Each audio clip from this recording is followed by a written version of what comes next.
ಎಷ್ಟೋ ಜನ ಪೊಲೀಸ್ ಅವ್ರಿಗೂ ಶಾಪ ಆಗ್ತಾ ಇದಾರೆ.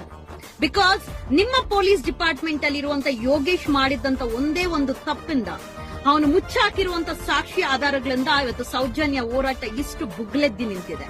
ಅವತ್ತು ಅವನು ಕರೆಕ್ಟ್ ಆಗಿದ್ದಿದ್ರೆ ನ್ಯಾಯ ಕೊಡಿಸುವಂತ ಕೆಲಸ ಮಾಡಿದ್ರೆ ಇವತ್ತು ಇಷ್ಟ ಆಗ್ತಾ ಇರ್ಲಿಲ್ಲ. ಬಟ್ ಪೊಲೀಸ್ ಅವ್ರಿಗೆ ನಾನ್ ಹೇಳೋದು, ಇವತ್ಗೂನು ಬಡವರು ಪೊಲೀಸ್ ಸ್ಟೇಷನ್ ಬರೋದಕ್ ಭಯ ಬೀಳ್ತಾರೆ. ಕಾರಣ ಏನ್ ಗೊತ್ತಾ? ಒಂದು ಇನ್ಫ್ಲೂಯೆನ್ಸ್ ಇರಬೇಕು, ಇಲ್ಲ ಮಣಿ ಇರಬೇಕು. ಪವರ್ ಇಲ್ಲ ಅಂದ್ರೆ ಪೊಲೀಸ್ ಸ್ಟೇಷನ್ಗೆ ಹೋಗಕ್ ಆಗೋದಿಲ್ಲ ಅಂತ ಅಂತಾರೆ. ನಿಜ, ಅದು ಕರೆಕ್ಟ್.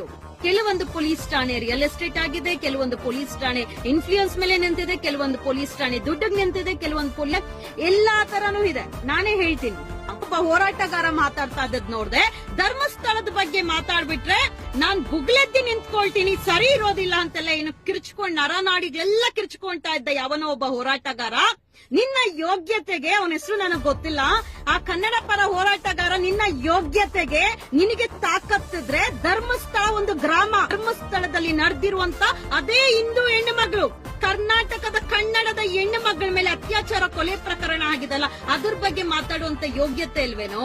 ಹಿಂದೂ ಪರ ದೊಡ್ಡ ಘಟಾನುಘಟಾಗ್ಲಿ ಇರ್ತಾರಲ್ಲ ಕನ್ನಡ ಪರ ಹೋರಾಟಗಾರರು, ಅವ್ರು ಯಾರು ಮಾತಾಡಲ್ಲ.